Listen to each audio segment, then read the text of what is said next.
Good afternoon, Prime Minister. We are here today outside Downing Street, the seat of the British government, to commemorate the 67th year of the Nakba, or catastrophe, that occurred in 1948, when, with the creation of Israel, over 530 Palestinian towns and villages were razed to the ground, destroyed, wiped off the map. 80% of the indigenous Palestinian population was ethnically cleansed from their land through Zionist attacks and massacres. Scattered across the globe, rendered refugees, today they number over 7.2 million, never to be allowed to return to their homes in violation of international law. The process of ethnic cleansing has been ongoing since then, with more and more land being stolen from the Palestinians every day. Today they inhabit less than 12% of their homeland, and every inch of that 12% is under Israeli occupation. As we will hear, the British government played a central role in the creation of this catastrophe. Our first speaker is Sandra, a Palestinian whose family were ethnically cleansed from Acre in Palestine in 1948. She was born in Lebanon and has never seen her homeland. Sandra. Thank you, David.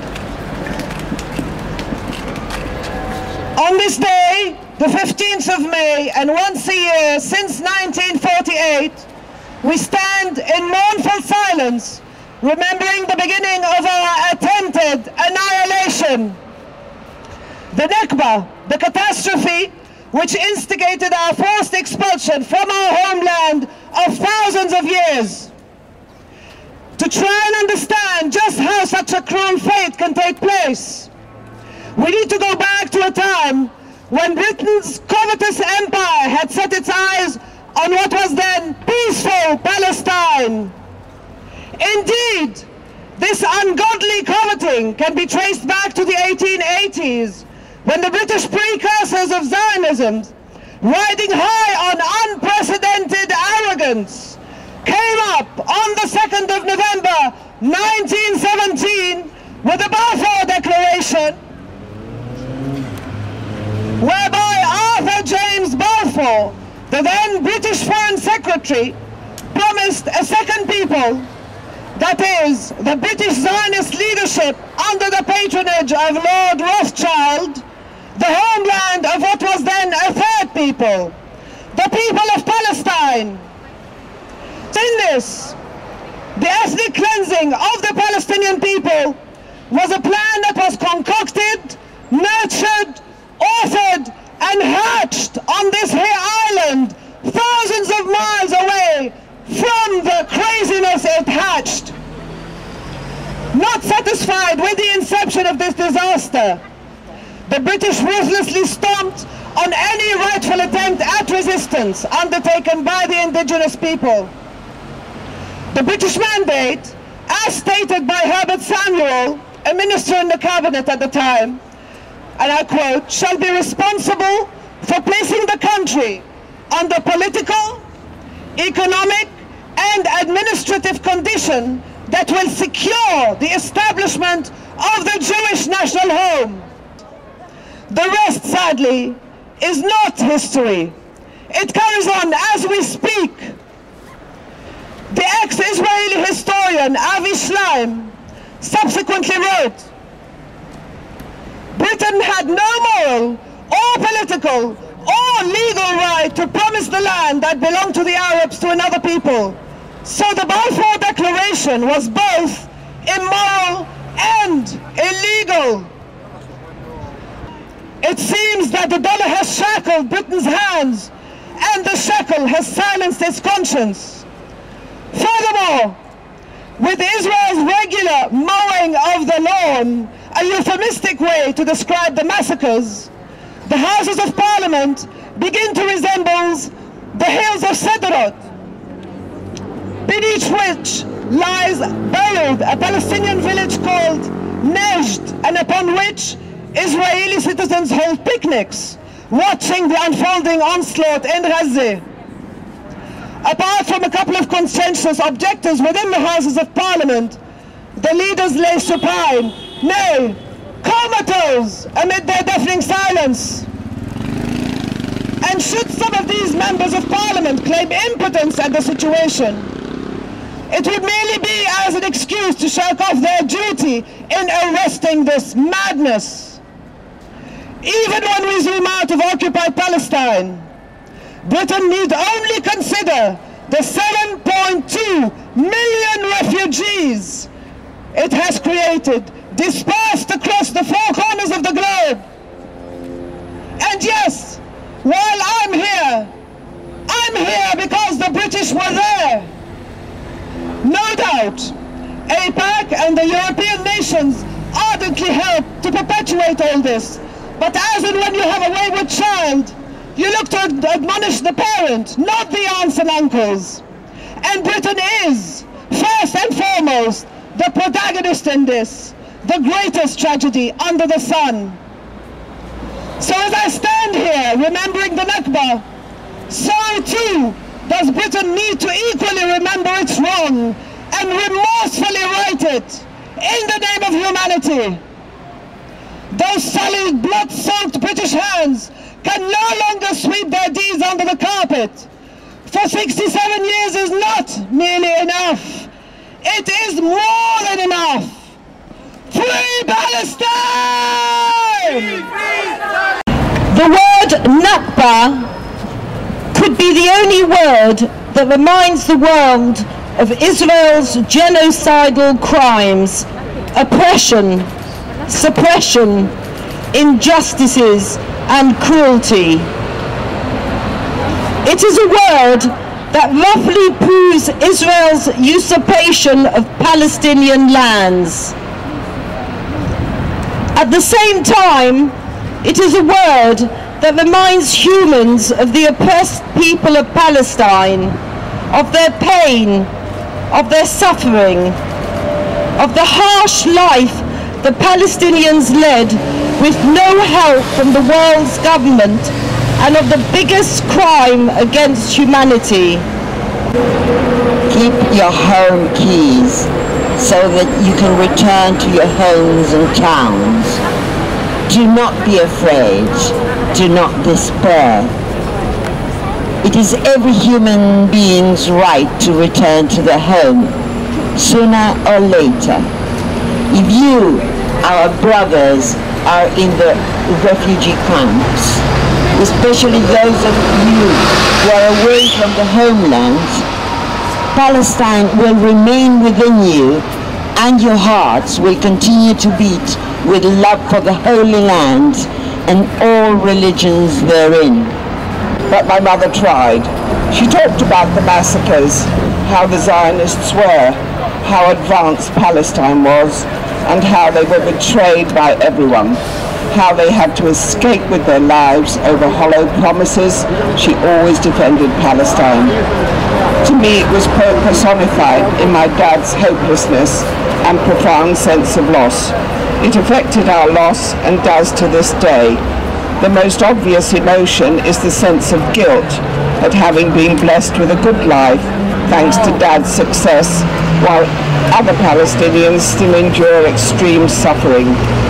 From Mum, I learnt the love of the land I never knew, and the absolute disgust for Zionists, Zionist hate and segregation. It means losing our country, our identity, everything. It means fear and terror. Horrible, it's something you can't imagine. They destroyed the Palestinian nation. The mother was asked if she knows anyone still alive who had to leave their homes during the Nakba. She replied, "Yes, my dear, many. We have our neighbour. They left their homes in terror. They have their keys. They still hope to return one day. They are from Al-Mazmiyah." In the panic, the family lost each other. They lost one of their sons. They only met him again 10 years ago. They left their home without money, water, food or clothes, only themselves. History shows us that Al-Mazmiyah, with its population of nearly 2,923 people, was totally ethnically cleansed on the 8th of July 1948. The whole village of 598 houses has been razed to the ground, apart from 2 school buildings and a few houses. The mother also told the alarming story of a woman who lost her baby. There was one woman who in the panic forgot one of her children, a baby girl, and went straight back to her home to get her, only to discover a family had already stolen her home and taken her baby. They refused to give back her baby, and when the mother tried to take back her baby, they killed her. This was no doubt part of the systematic Zionist policy to instill terror in the indigenous population, to force them to flee their homes in horror. We were then allocated to the nearest countries depending on our geographic locations. If you are from the north of Palestine, Lebanon was your nearest. From Jaffa, the West Bank, then you went to Jordan.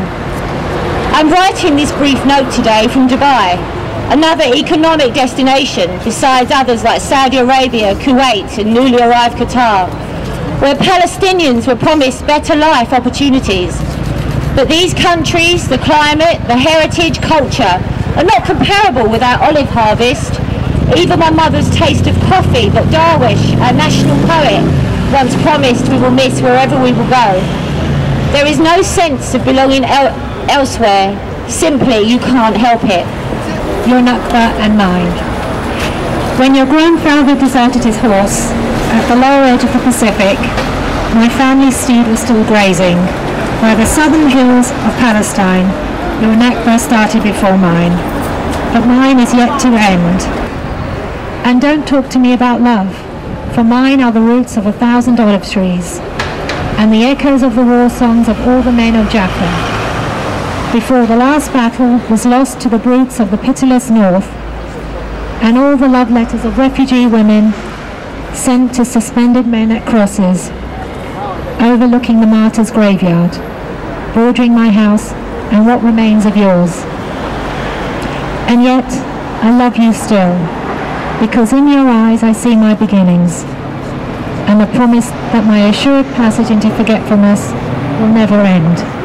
While hands shook, they trembled, didn't want to die, but suffered decades. She would speak Arabic, broken English, wounded words and murmurs, her eyes closed, but every so often they blink brilliance. Memories that cannot be erased, uprooted or stolen. She is not forgotten. We have not forgotten. We will not forget. Veins like roots of olive trees, we will return. That is not a threat, not a wish, a hope or a dream, but a promise. This is called I Speak of Palestine.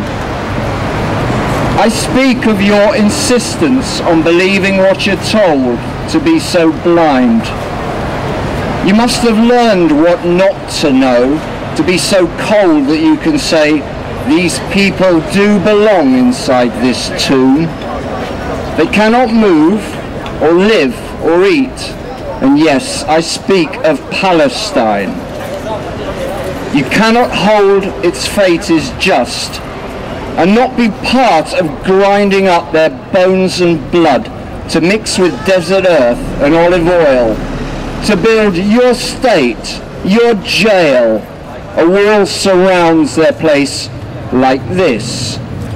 A torture room, a starving field, a stolen home, a human shield, a bullet for a child, and poison gas on village streets. Their food, their food. Their food is gone. You cleanse and push and punish, taking what you want to have for you alone. We know it's rape, and though the world records your names and deeds, the future courts and trials will not revive the dead, displaced and missing. And yes, I speak of Palestine. This week, Palestinian hunger striker Samir Isawi was resentenced to 30 years imprisonment. He was arrested last summer as a part of a mass roundup for Palestinian political activists in East Jerusalem and occupied territories. Only a few months before, he had won his freedom, following a 266 days hunger strike that gained worldwide support. It was the pressure from this protest with the accompanying media attention that forced the Israeli to release them. Unfortunately, due to the Israeli war on Gaza, the Israeli were able to detain activists without justification, since the eyes of the world were focused on human rights abuses in Gaza. Many of those arrested in a mass arrest were ex-prisoners who had previously been exchanged for the Israeli soldier Gilad Shalit. The resentencing is clearly a breach of this agreement. We, in a Free Samir Isawi campaign, urgently request your help. On behalf of Samir Isawi campaign team. Palestine! Free, free! Palestine! Free, free! Palestine! Free, free! Palestine! Free, free! Palestine! Free, free! Palestine! Free, free! Palestine! Free! I'm waiting for you! Sorry? You love Israel! Yeah, well, that's what it is. See my baby girl! It is a... Domenica, vieni. Devi venire.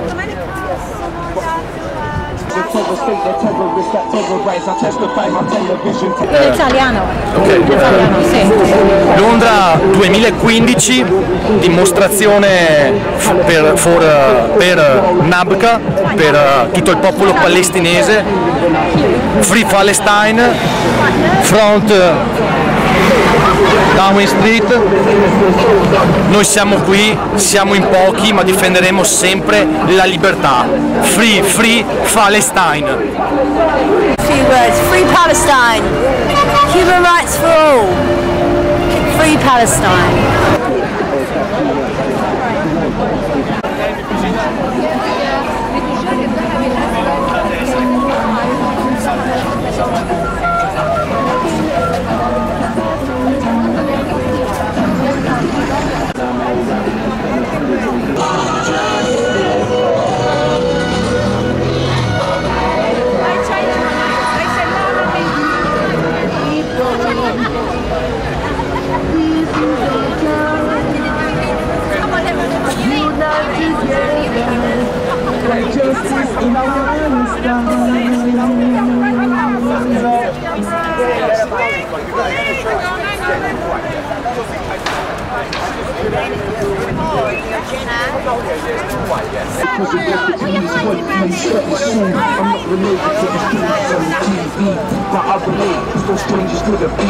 Words could never ever explain the raw tragedy.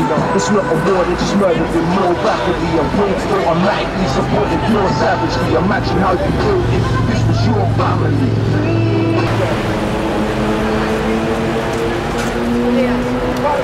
Free Palestine!